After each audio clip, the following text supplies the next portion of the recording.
Hello, and welcome aboard another episode of Milwaukee Plane Spotting and Aviation News. We do appreciate your interest in watching today. Please let us know what you think, and if there are topics about which you are curious or would like to hear discussed, please comment below. Thank you, and enjoy the flight. In this week's headlines, bees on a plane wing. In a recent flight from Houston Intercontinental Airport to Atlanta, a Delta flight sat on the tarmac for approximately 5 hours as a swarm of bees decided to make the winglet, also known as a sharklet, their new home. The crew tried all sorts of things to get the bees removed. What did you do, you might ask? Well, first they tried reaching out to a pest controller, but the pest controller was informed that they would not be allowed to spray the aircraft. Second, a specialist on bees was also called. However, the specialist must have needed to actually touch the aircraft, and the specialist was informed they were not allowed to touch the aircraft. A third attempt was to use fire hoses in the fire department. However, hoses in the fire department were unavailable at that time, no doubt needed for something a little bit more critical, so the bees couldn't be sprayed away. Finally, the captain made the call to just move the plane. The plane was pushed back and the APU was turned on, and with the movement of the aircraft and the APU spoiling up, the bees got startled and flew off. The plane was moved to a different gate as the original gate was occupied by a different aircraft.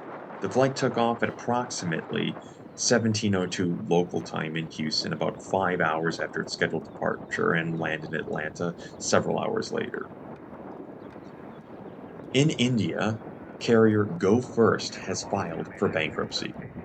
The airline has received a series of bailouts and cash injections in the recent past. Their business model has kept the airline small and nimble, but that also meant that other startups such as Indigo surpassed them and corner them in the market. This is unfortunate as India has a large demand for air travel. There has also been a series of top leadership changes at the airline, which has left the organization without a clear sense of direction. More recently, the issues at Pratt and Whitney with servicing and repairing engines has led to the recent bankruptcy filing.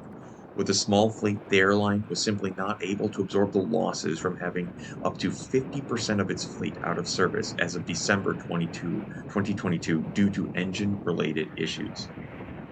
At Pratt and Whitney, there have been delays affecting gear turbofan engine maintenance on account of supply chain disruptions. These supply chain disruptions started with the COVID-19 pandemic and continue to be exacerbated by the war in Ukraine. This has had a ripple effect on the airlines, resulting in long delays getting engines back and planes up in the air. Issues with the gear turbofan engine are particularly rampant in regions operating in humid and dusty environments. According to reporting by Simple Flying in Aerospace Africa, Air Tanzania reported they were having to remove engines after fewer than 1,000 landings when the power plant is designed for over 5,000. This is having a particular effect on operators of the Airbus A220.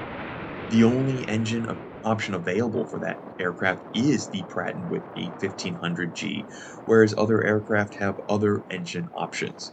Air Baltic, which is a well-known operator of the Airbus A220, is reportedly needed to wet lease aircraft to keep up with their summer demand in order to remain competitive. Swiss has grounded up to a third of its fleet pending repairs, and Iraqi Airlines is now being forced to ground all of their A220s. Down under, Qantas Airlines will welcome its first new CEO in 15 years upon the departure of longtime CEO Alan Joyce. He will be replaced with Vanessa Hudson, who has over 28 years of experience with the airline. Joyce shepherded the airline during some pretty difficult times, including the global financial crisis and the COVID-19 pandemic. As he stands to hand the torch to Vanessa Hudson, he will lead the organization in a strong financial and operationally competitive stance. Project Sunrise is moving ever closer to becoming a reality. Project Sunrise, as many of you may be aware, will see Qantas operating A350-1000s on non-stop flights between Sydney and Melbourne, two destinations including London Heathrow and New York JFK. It'll be great to see the direction Qantas takes under the leadership of Vanessa Hudson, and we wish her the best of luck. In the United States, the Department of Transportation is issuing a ruling that states that airlines must compensate passengers over cancellations within the airline's control.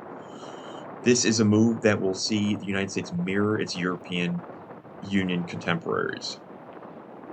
Such compensations may include the cost of meals, hotel, and rebooking fees. President Biden recently weighed in on the ruling and is very much in favor of protecting consumers. U.S. Transportation Secretary Pete Buttigieg has made it an important project of his to move the airline industry in the direction of consumer compensation. Last summer, the Secretary asked airlines in the United States to improve their passenger compensation, and airlines have slowly but surely moved in that direction.